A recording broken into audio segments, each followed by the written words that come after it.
Ay bakit? Gusto mong mag-third wheel? Gusto mong maging scorer?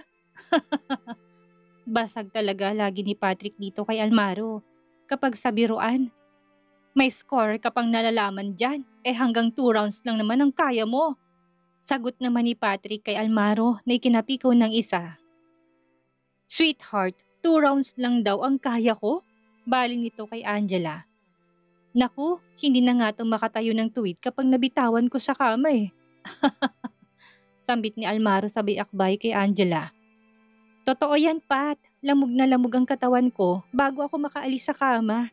Ihilang atang pahinga ko. Dagdag biro din ni Angela. Ang babastos talaga ng mga bunganga nyo. Putol niya sa usapan ng tatlo niyang kaibigang nagbabangayan. Wifey, baka nakalimutan mo, kinakabayo mo ko kahapon. Nakangisi namang sabi ni Lennon na ikinapula ng pisngi niya saka nagtawanan ang mga kaibigan niya. At is na din itong makipagbiruan sa mga kaibigan niya. Bastos pala ha? Ikaw pala tong equestrian eh. Kantyaw ni Patrick sa kanya. Tinry ko lang naman ang napanood ko sa porn site at kumuha ka pa talaga ng tips sa porn site ha? Nagtawanan sila. Don't worry wifey, I love it. Mamaya, gawin mo ulit sa akin yun ha? Nakangising sabi ni Lennon sa kanya. Tara na nga at baka may umiyak na bata dyan. Paano kasi walang love life? Hoy, ako bang tinutukoy mo? Kapag ako talagang magkakajowa, huyo kayong lahat sa akin. Galit na sabi ni Pat. Nasa kanya na naman kasi ang topic. Ano bang tipo mo, Pat? Baka may mairekomenda ako sa'yo. Wika naman ni Lennon kay Patrick. Naku, huwag ka na mag-abala Lennon. I'm not looking for love right now. I feel like iiwan ko rin siya. Anytime soon. Nagbagong ekspresyon ng mukha nito. What are you talking about? Biglang tanong niya sa kaibigan. I don't know. Feeling ko kasi hindi ko deserve na magka-partner dahil mawawala din ako. Saan ka naman pupunta? Tanong naman ni Almaro. Hindi ko nga alam eh. Basta yun lang ang nararamdaman ko. Para kang tangi, ano bang pinagsasabi mo? Nag-aalala siya sa mga pinagsasabi ni Patrick. Nagkibit-balikat lang ito bilang sagot sa tanong niya. Tara na nga at ba kung saan pa mapunta ang usapang ito? Lumabas na sila ng mall at pumunta kung saan nakapark ang mga sasakyan nila. Tahimik lang si Patrick na naglalakad. Nagiba na kasi ang mood nito. Hinawakan niya ito sa braso at hinilig ang ulo sa balikat ng kaibigan. Kahit hindi siya magsalita, ay gusto niyang iparamdam sa kaibigan na nandito lang siya palagi para dito. Nilagay naman itong kamay sa balikat niya at tinakbayan siya. Nakiakbay si Patrick sa kanya samantalang naka-holding hands naman sila ni Lennon sa kabilang kamay niya hanggang sa makarating sila ng parking. Nagpaalam na sila sa isa't isa bago maghiwalay. Ginabi na sila sa daan kaya walang masyadong traffic. Pinindot niya ang audio ng sasakyan. Magsi-sound trip na lang sila habang pauwi. Hindi pa din nawawala sa isip niya ang mga sinabi at inakto ni Patrick kanina. Bumalik lang siya sa sarili nang biglang nagsalita si Lennon. Wifey, ano nga palang gusto mong magiging anak natin? Iwinaksi niya na munang isipin tungkol kay Patrick at itinunang atensyon sa asawa. Baka siya lang itong overreacting sa mga sinabi ni Pat. Baka wala naman itong ibig sabihin. Siguro, gusto ko lalaki para happy si Daddy. Gustong-gusto niya kasi na magkaanak na lalaki dati kaya lang nag-miscarriage. Si Mommy kaya ako lang ang nag-iisang anak. Ako din, lalaking gusto ko para may katuwang tayo sa pagpapalago ng mga negosyo natin, wifey. Paano kung babae? Okay lang. Actually, kahit ano lang naman ay okay lang sa akin. Kung kambal na babae at lalaki, mas okay. Katulad ni Sunshine at ni Thunder. Naku, baka hindi ko kayang iire ang dalawang bata, hubby. Kaya mo yan. Kinaya nga ni Ate Juliana eh. Sa bagay, nagkwentuhan lang sila ng kung ano-ano hanggang sa dumating na sila ng bahay. Hi, Princess! Salubong ni Strelia sa kanila. Ginabi na ata kayo? Hi, Mom! Napatagal ng pag-uusap naming mga barkada sa coffee shop. Why don't you invite them here in our house? Saka na, Ma'am. Busy pang mga yon. Kailan babalik si Patrick dito? Malamang ay namiss din ng mommy niya si Patrick. Magaan naman kasi talaga kasamang kaibigan niya. Hindi ko pa alam, Mom, pero definitely he will come back. Okay, good. Anyway, nakahanda ng dinner. Let's go? Inakbayan siya ni Lennon papunta sa komedor. Actually, hindi naman siya gutom pero sasamahan niya na lang ang asawa na kumain. Alam niyang gutom na ito. Samantala, kasalukuyang nasa apartment niya si Monica. Naitapon niyang phone nang makita sa social media na ikakasal na si Lennon at Cindy. Galit na galit siya. Napatayo siyang bigla. Pakiramdam niya umakyat ang lahat ng dugo sa ulo niya dahil sa galit. Sayang ang effort niya na paghihiwalayin ng dalawa. Sila pa din talaga ang nagkatuluyan. Nagngingit-ngit ang damdamin niya kahit pa nasa Amerika siya ay panay pa din ang pag-stalk niya sa social media account ni Lennon at Cindy. Alam niyang mga nangyayari sa dalawa kahit malayo siya. Nabalitaan niya na buntis ang babae. Ikakasal ang dalawa next month. Hindi naman sinikreto ng mga pamilya nila dahil isang malaking okasyon yon sa business world na kinabibilangan ng pamilya ni Lennon at Cindy. Hinding-hindi siya makakapayag na basta-basta na lang magpapakasal ang dalawa. Hindi dapat matutuloy ang kasal nila. Kung hindi man sila magkatuluyan ni Lennon ay dapat hindi rin magiging masaya ang dalawa. Hindi niya papayagan yun. Babawi siya. Sa Lennon na yun. Pinaasa lang siya ng lalaki. Pinaasang hihiwalayan ito si Cindy at magsasama silang dalawa. Pero ano, walang nangyari. Siya pa itong napalayas sa Pilipinas dahil sa ginawa niya. Muntik pa siyang makulong. Humanda sila. Hindi siya basta-bastang susuko ng ganun-ganun na lang. Kung sinira ni Lennon ang buhay niya, ay sisirain niya din ito. Napangiti siya na nakakaloko. Hintayin niyo ako mga hunghang. Sige, magsaya lang kayo ngayon. Sisiguraduhin kong sa akin pa din ang huling halakhak. Parang baliw siyang kinakausap ang sarili. Ito nang pinakahihintay ni Cindy, ang araw ng kasal nila ni Lennon. Napapangiti siya habang inaayusan ng makeup artist. Nasa hotel room siya ng mga oras na yon. Kasama niya ang glam team na hiner ng mami niya. Ang mga kaibigan niya may kanya-kanya ding room. Pinaklose ang hotel para sa kasal nila. Tanging mga bisita lang ang naka-check-in sa napaka-special na araw na yon. Pagmamay-ari din kasi ng pamilya ni Lennon ang 5-star hotel na yon. Sa Tagaytay, idadaos ng kasal nila, isang engranding church wedding. Pagkatapos ng reception ay doon na din mismo sa convention hall ng hotel.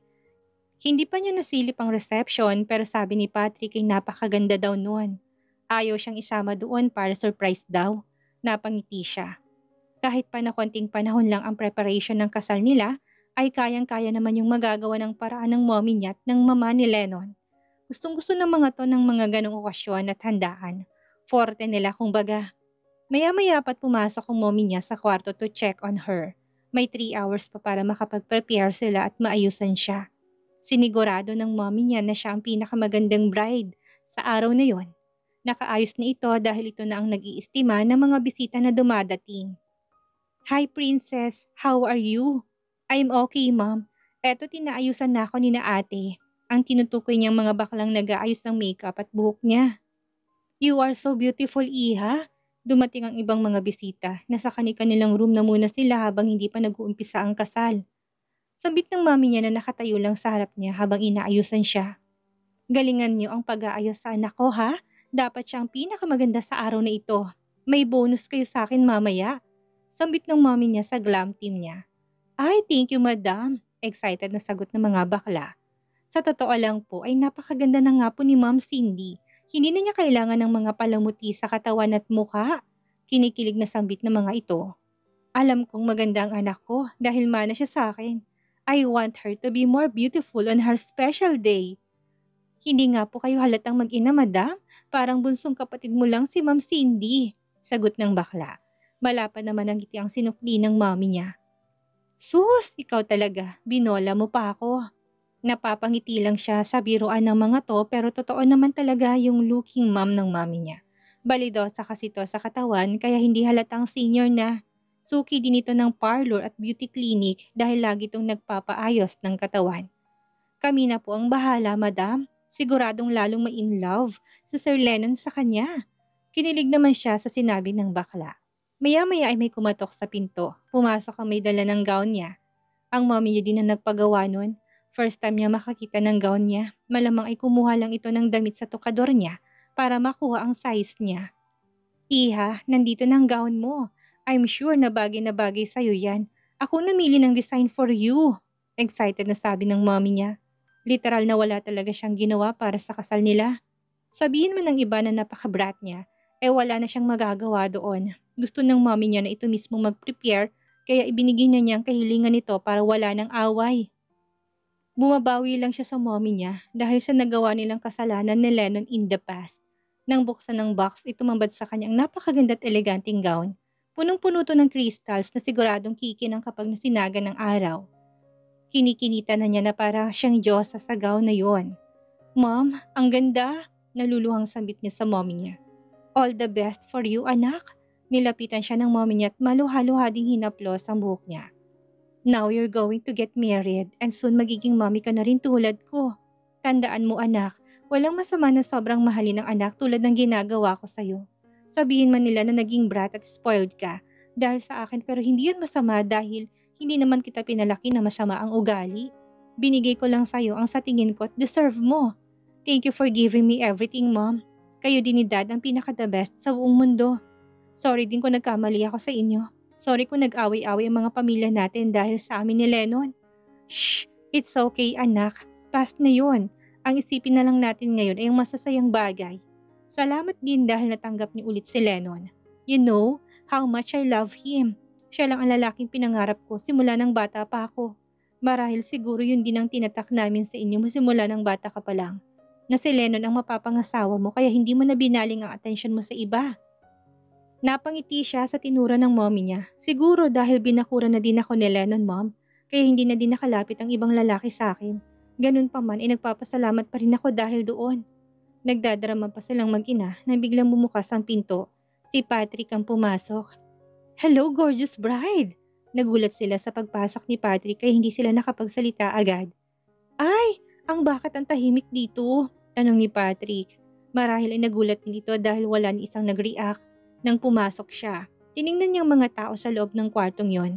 Nagpupunas ng luha ang glam team. Nakikinig pa lang mga to sa drama ng mommy niya. Nahiya tuloy ang mga to na mahuli niyang nagiiyakan din. Pero nagbagong biglang mga ekspresyon ng mga mukha nito nang makita si Patrick. Halatang namamangha ang mga to sa angking kagapuhan ng lalaki. Kinikilig pa at nagbubulungan. Lihim siyang napangiti nang hindi alam ng mga to hindi to talo. Sayang lang ang pagpapakyut ng mga to. Bakit maiyakan dito? Tanong ni Patrick habang papalapit sa kanila ng mommy niya. Ang nagmi-makeup sa kanya sandaling tumigil na muna dahil nag-heart-to-heart talk pa sila ng mommy niya kanina. Hello, Besh! You're looking so dashing. Ang pogi naman ang maid of honor ko. Nakangiting sambit niya sa kaibigan. Thank you, Besh. Lumapit muna to sa mommy niya at nagbeso. Sumunod naman ay sa kanya. Tingnan mo ang makeup artist, kinikilig sa kagapuhan mo. Bulong niya sa kaibigan na magkalapit ng mga mukha nila. Ew! Pasimpleng sambit nito na tila nandidiri. Natawa siya sa reaksyon ni Pat.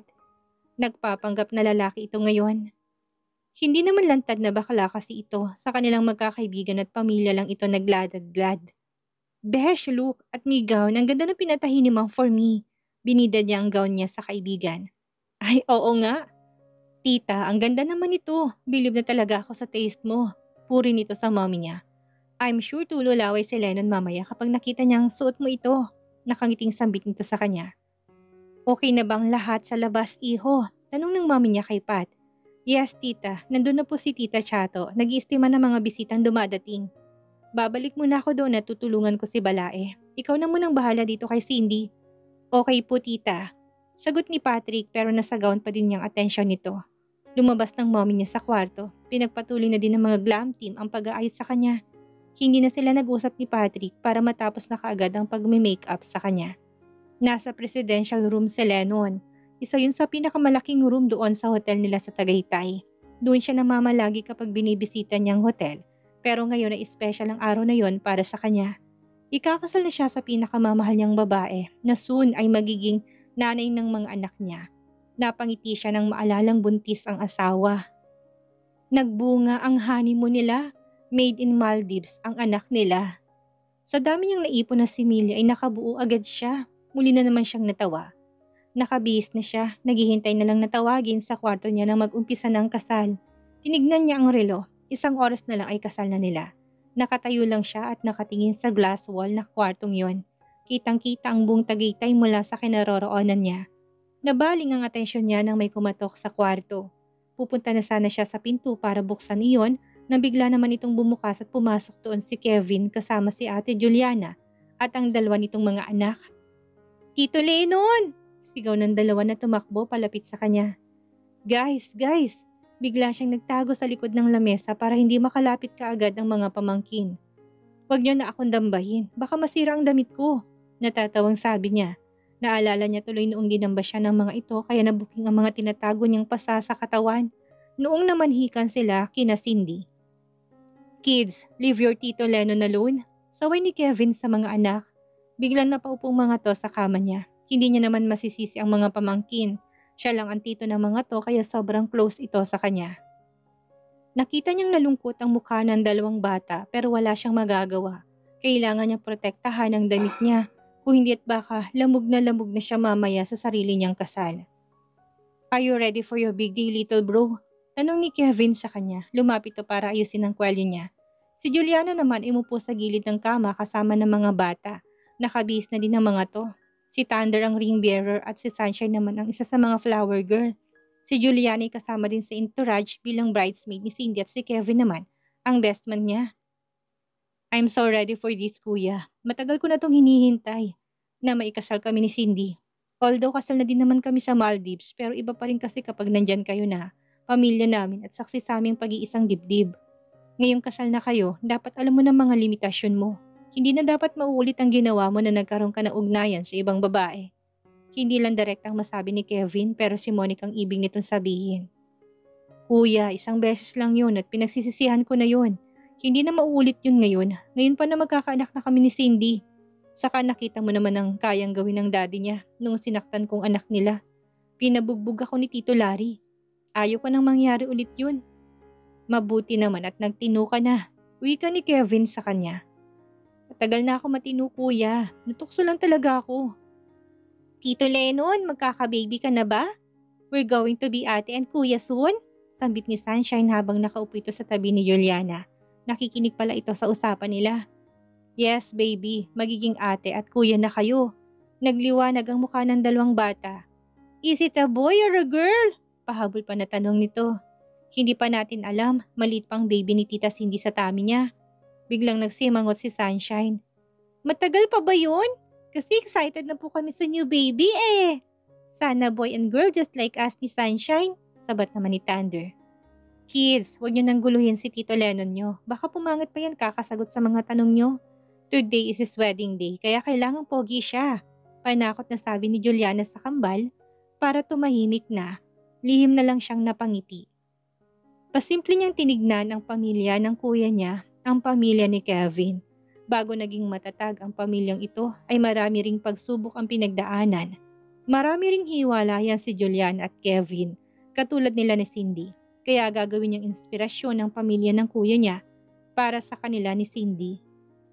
Gusto niyang maging ganito din sila katatag na mag-asawa kasama ng kanilang magiging anak. Umupo siya sa silya na malapit sa kanya. Nasa tabi pa din siya ng lamesa. Hindi pa din siya nakakaalis doon simula nang dumating ang mga to. Kailangan niya na munang lumayo sa mga little rascals niya na pamangkin at baka hindi na naman mapigilan ng mga to na harutin siya. Nasa kama lang ang apat. Inaayos ni Juliana ang damit ng mga anak na nagugulo dahil sa kakulitan ng mga to. Maya-maya naman ay si Kevin naman ang binalingan ni Juliana at inayos ang necktie ng kuya niya. Kitang-kita niya sa mga mata ni Juliana na punong-puno ng pagmamahal sa kuya niya. Maalagang asawa si Juliana kay Kevin at sa mga anak nito. Sana ganun din sila ni Cindy. Pero hindi niya naman kailangang i-compare ang dalawang babae. Iba si Juliana at iba rin si Cindy. Hindi pa din naman may kakaila na spoiled pa din si Cindy sa mommy nito. Sa katunayan ay wala silang ginawa para sa preparasyon ng kasal nila. Ang mama niya at mommy ni Cindy ang nag-ayos nitong lahat para sa kanilang dalawa. Gusto niya din sanang maging abala sa preparasyon pero hindi pumayag ang mommy ni Cindy. Kaya hindi na siya nagprotesta pa. Bantayan niya na lang daw ang asawa niyang buntis kaysa makigulo sa preparasyon nila. Matagal na daw nila yung pinlano na magbalae ang kasal nila. Natawa pa siya nang maalalang pag-uusap ng pamilya niya at pamilya ni Cindy tungkol sa kasal nila. Mommy, gusto po namin sa Tagaytay kami ikakasal ni Cindy doon sa hotel namin. Sambit niya kay Estrella. Huwag kang mag-alala, iho. Ready ng lahat ng yan. Napag-usapan na namin ni Bala at Chato ang gagawin namin. Sambit ng mommy ni Cindy sa kanya. Pero kasal namin to, hindi naman sa inyo. Gusto din sana namin na maging abala sa preparasyon ng kasal namin. Pagpoprotesta niya. Iho, mga bata pa lang kayo, inaplano na namin ni Bala ito. Huwag niyo nang guluhin at baka mag-away pa tayo ulit. Pananakot ng mommy ni Cindy sa kanya. Nakita niya sa dulo ng mata niya na pangiti-ngiti lang ang asawa niya. Ang gawin mo, alagaan mong asawa mong buntis para malibang ka. Huwag mo na kaming pakialaman sa preparasyon ng kasal. Ang gawin niyo na lang ay pumunta sa kasal niyo. Kami nang bahala sa lahat, anak. Dagdag pa ng mama niya. Minsan, sobra ng panghihimasok ng mga nanay nila sa relasyon nila, pero hahayaan niya na lang. Ayaw niyang sumama ulit ang loob ng mga tao sa kanya. Kesa naman hindi matuloy ang kasal, pagbibigyan na nilang mga to. Tutal, naranasan na din naman niyang maging abala sa kasal nila ni Cindy dati noong nasa Maldives pa sila. Napangiti siya.